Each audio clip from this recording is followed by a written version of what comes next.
Hello everyone. Welcome to another Crystallize live event. Today we're here with Bord and Didrik, and today we'll discuss, for me at least, a really interesting matter, which is structured data on the web.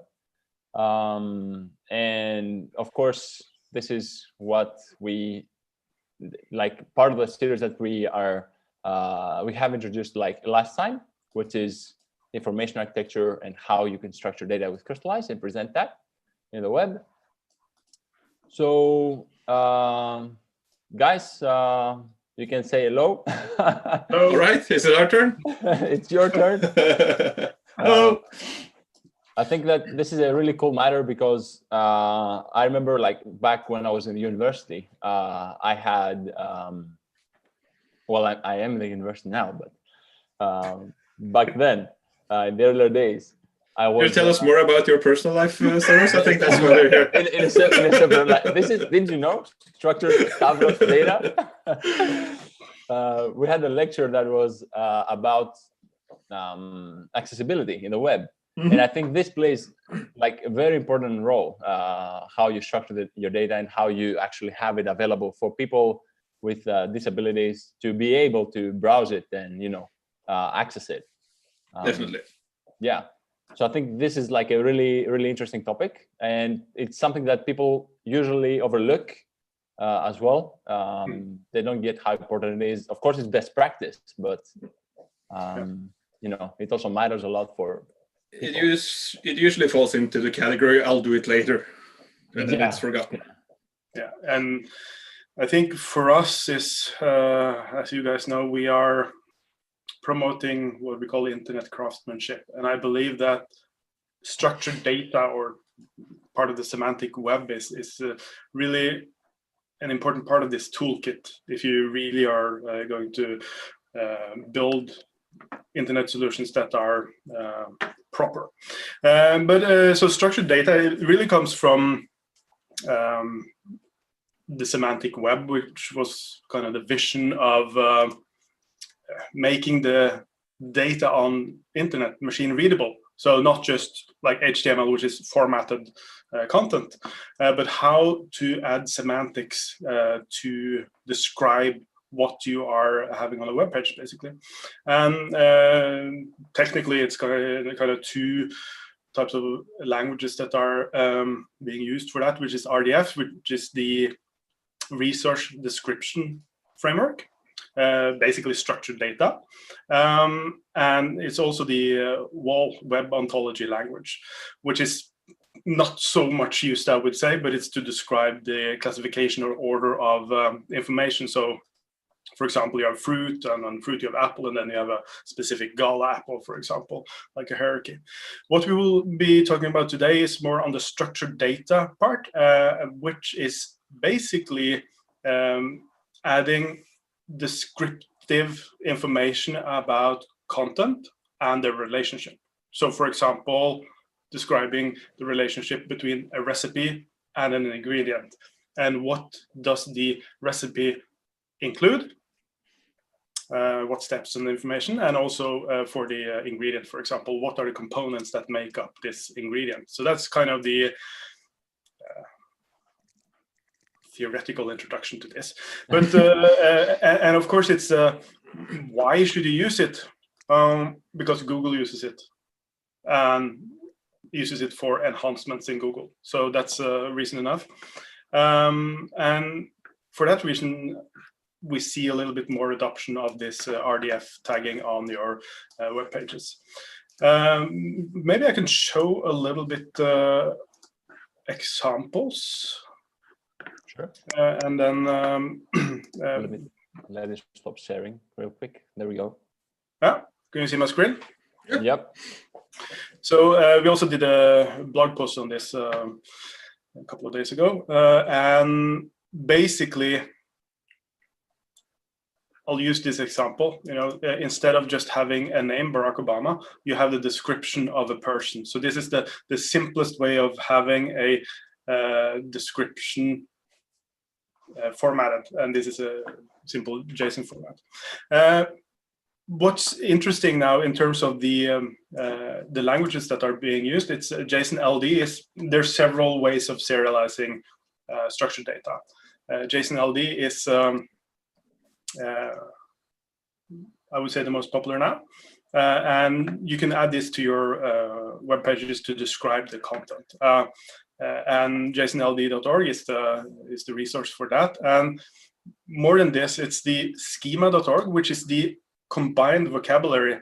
It seems like a page from the 1990s, but it is the resource where Google, Microsoft, and so on work together on defining what is the common vocabulary for example, defining a person. And here you have the structured description of that. So you both have the how to encode it, so with JSON-LD, and then you have a common understanding of a definition of a person or an actor, which is then a sub or inherited from a person. So that's kind of where you would go to find, is there a common description for the content I'm working with right now. And again, if we jump on examples, Didrik will show more examples. But just to have a simple example with the Speed 1 bike. Here you see a feature snippet, by the way, so this is a different topic, but that's not from structured data. But if you go down here, you see that the listing in Google actually has the price and stock, which is the simplest example of it. It's recognizing this as a product and knows the price, which currency, and if it's in stock. This comes from using structured data. But it also goes to different types of content, not only product. So for example, we have our pages on our documentation section. They contain videos. And by being able to describe our videos structurally, they're appearing in Google as a video. And this is one of the enhancements that are being used by Google to enrich the search results. In order to test or verify that you have properly added it, and Didrik, you will show more in detail how you can do that, but there are two tools. One is the rich results test, which was launched earlier this year by Google. It's a predecessor of the structured data testing tool by Google.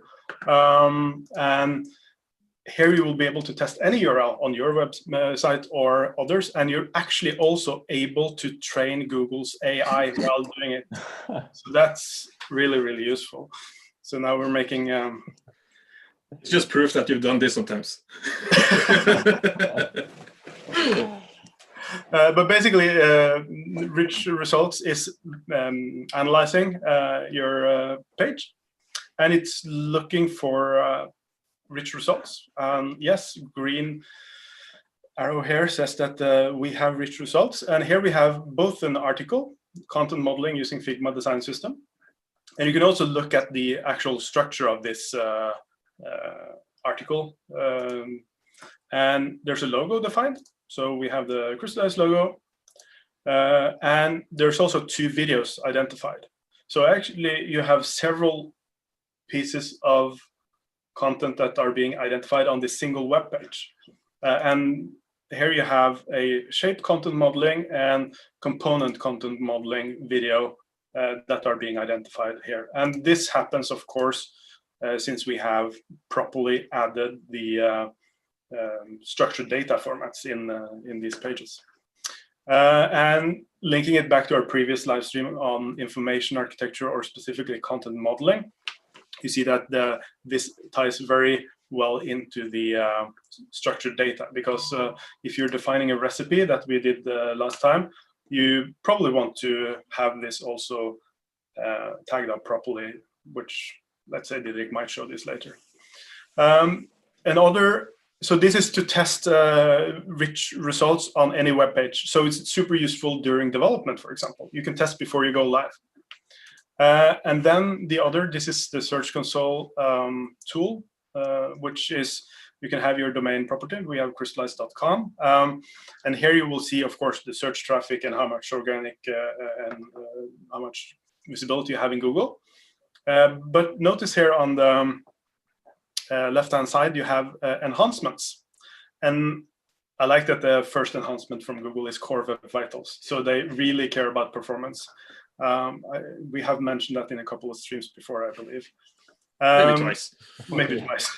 But here you will be able to inspect, first of all, any URL on your website or web shop or whatever you have. And you will be able to see, first of all, if it's on Google, but also if there are any enhancements identified here. And on this here, I have verified that there's 2 videos here. And you can see that the enhancements like job posts, logos, and videos are being added, and you can inspect all the pages that have these enhancements in your own Google index. So these are the 2 tools you should be familiar with on this topic of adding structured data to your web shop or a website. Anything on the internet should have that. Let's look at how we can actually do this in code, Didrik. Since we're doing I some guess code, that's my cue.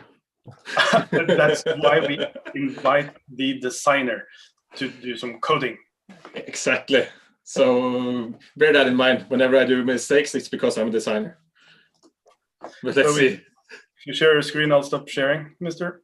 I'm on it. And what I am going to start out with is, let me just make sure that I don't share the wrong screen like that. Can you see that? Yeah. Good. All right. So long introduction from board is that structured data is how we can make Google recognize our content, actually helping Google recognize our content. We just released our About page that we, of course, are going to brag about because I designed it and developed it. And we actually did it for this web page. And what we did here was to, well, let's look through it first. But it's, of course, an introduction of us and of the organization. It's internet craftsmanship, what we stand for. It's the one and only join our Slack channel or Slack community button. Then, of course, it is the team, which is illustrated. And here we can see, okay, here we got a lot of information on a person, like Bård that we have in our live stream here.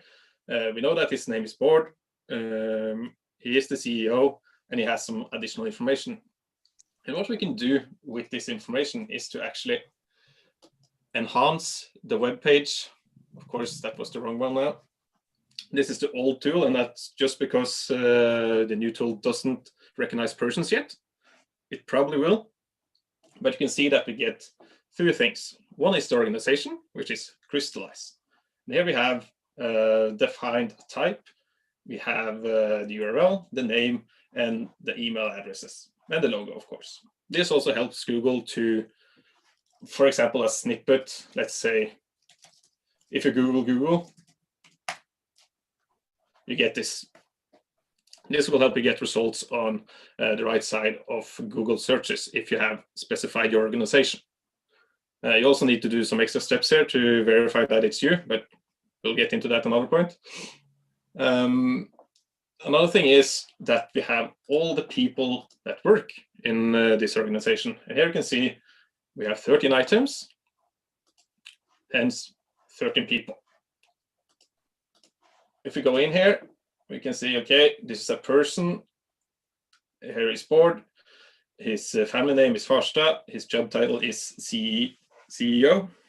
And his email is bård@crystallize.com. Don't spam him.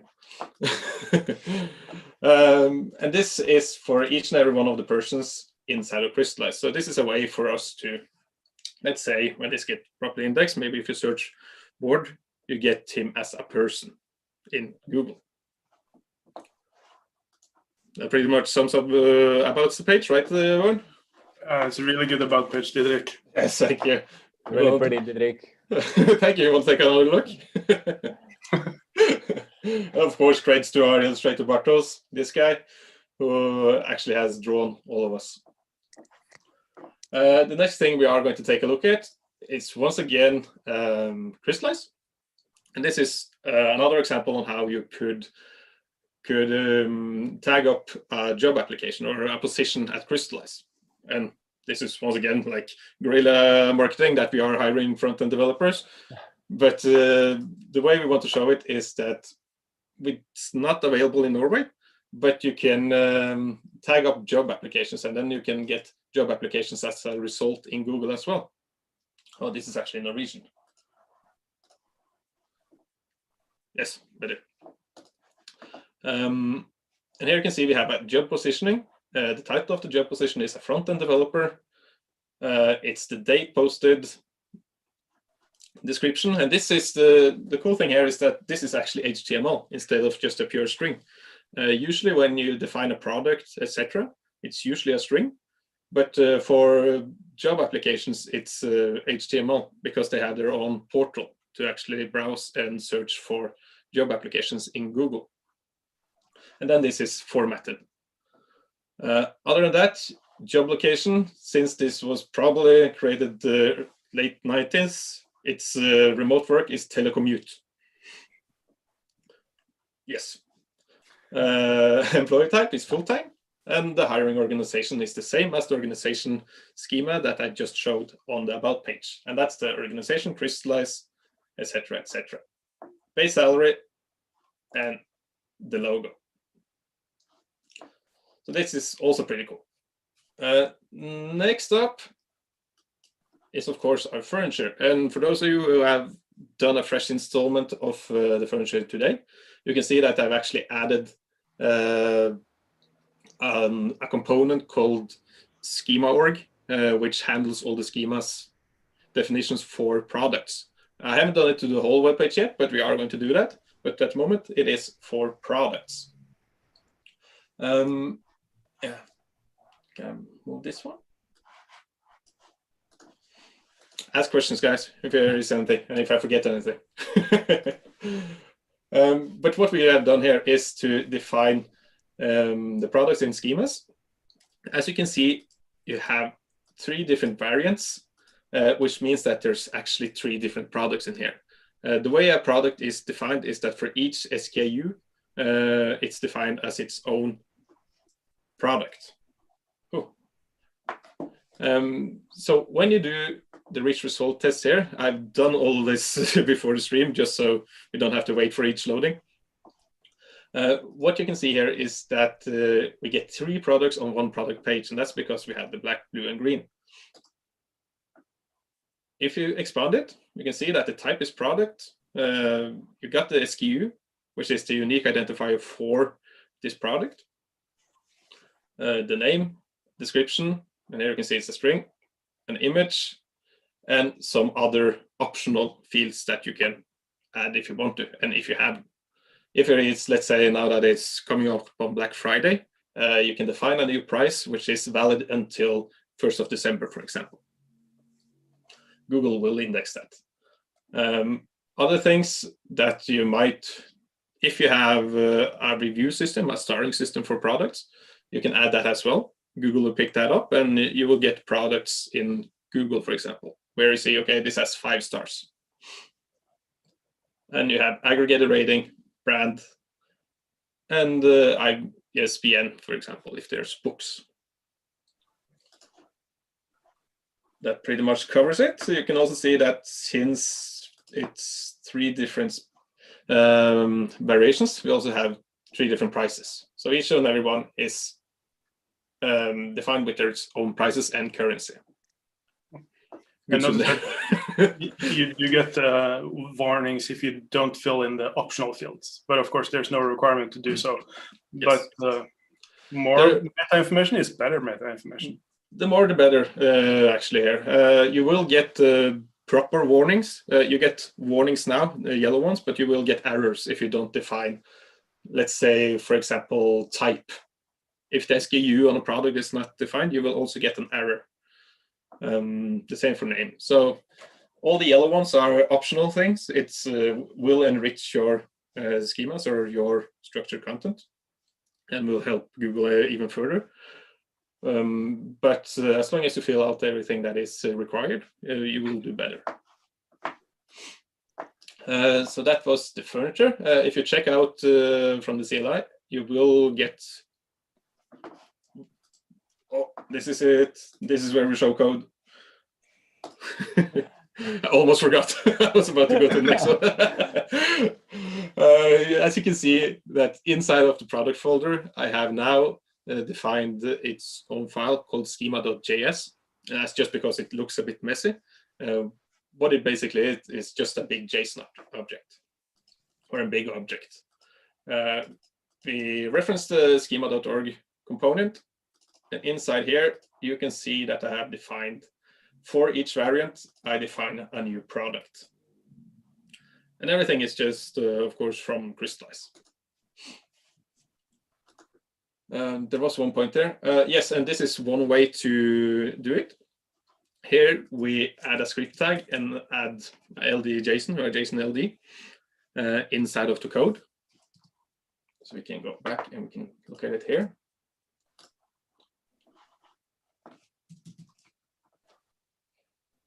Here.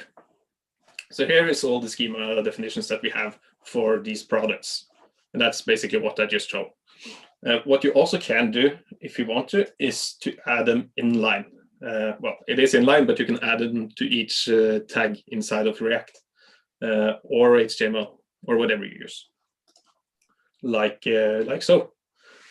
So here we also define, and here is once again organization. Here we define an organization on the tag, like on a span, you can define item prop equals name. So then it will define or recognize this as a schema definition. Or you can do JSON LD, like we do. And this is, what did you call it again? I don't remember the full name. Resource. Resources. Description framework, perhaps? Something. Yeah. To describe the resources. Yeah. Yes, resource description framework, that's right. That's... But I prefer this way. There's no right and wrong here, as far as I know at least. But I just feel that this is more structured. It's easier to maintain. It's easier to see what kind of data that you get or where to basically expand it if you want another field. So we have done the same for the Voyage boilerplate. Here you can see it's only one product, but it works in the same way because in Crystallize, we produce a default variant for every product. So that means we get one hiking jacket. We have a bit less information here, so I get some more warnings. But it's basically the same. It's what we have to offer, and it's the price. The code is also the same. You want me to show? I think what is more important is another example, which is basically showing how we could continue our work on our last stream, where we were creating structured content in Crystallize. Just for show off, I have a search here in Google, which are on the front page, and here you can also see our previous live stream, if you didn't see it. But we also have our blog post. What's Saros? Link will be in the description. Link will be in the description, and that's your job. But what we have here and what we did last week was to actually create structured content inside of Crystallize, and how we modeled it using our shapes. Like so, like say you have a recipe, we have ingredients, and we have chefs, basically. And this perfectly translates over to how you would define a schema. Because a schema definition for a recipe, and this is actually its own thing, and a recipe don't have to just be food. It can be everything that you create that you need to have a tutorial on, basically. Am I right, Björn? I think a recipe is specific for food, but you have a how-to step in there, which is a different structured data format. So yeah, and we'll show how this is done, where we basically have our big JSON LD. We have our author, and this is the author of the article that is a recipe, or author of the recipe. We also have date published. Here's the images, and like you remember, we had spaghetti and boiled water, which is the name of the recipe. We have defined it on top. The ingredients is 1 liter of water, 1 teaspoon of salt. Teaspoon. Yeah, a teaspoon. Teaspoon of salt, and 1 tablespoon of butter. And all of this is, these are valid keys for schemas. Here is what I was talking about, the tutorial steps, the recipe instructions, and where you define that this is a type, it's a how-to, and then it's an array of objects and all the different steps that you have inside. And you can see that you can define the images. We have the rating of, this is of course 5. Because Out of? Huh? Out of? Out of 5. Ah, okay. And we do have our video object again. And you see that it quickly it's a lot of information. So that's why we also in the code decided to have it in a separate component, but you could do this inline as well, like I explained, like with the microdata.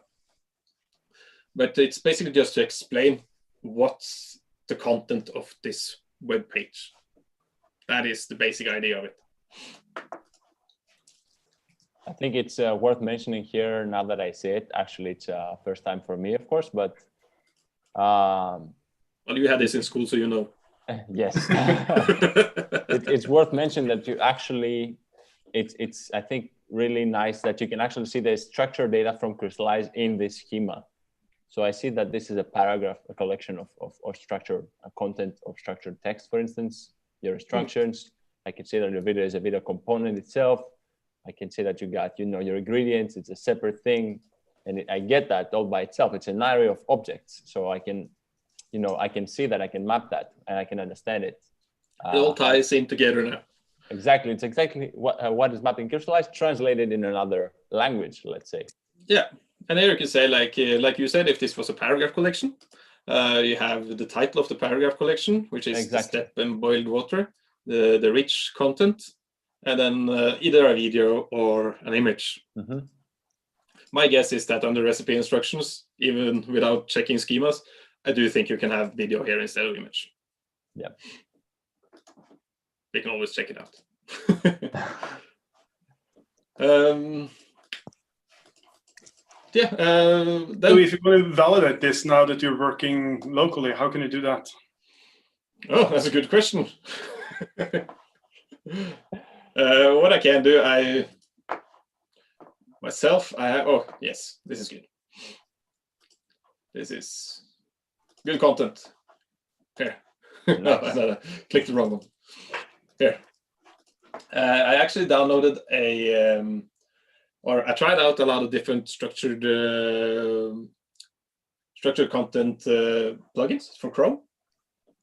And this, of course, didn't work for this one. If that was your point. You just cut and paste the code and use the rich text results. Oh yeah, of course. Yeah, that was good.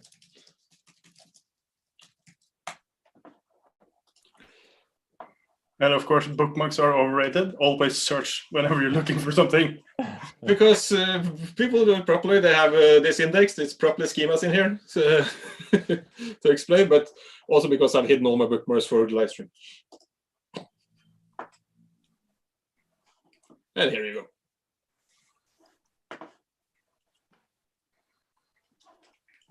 Of course, you get it in the region. Let me just switch color. Here. And here you can see, once again, everything that we have defined for our recipe page, Google recognize as schemas or structured content. We have a recipe with even the author, which is me. We have our instructions, yeah, etc., etc. It's everything that we have in here.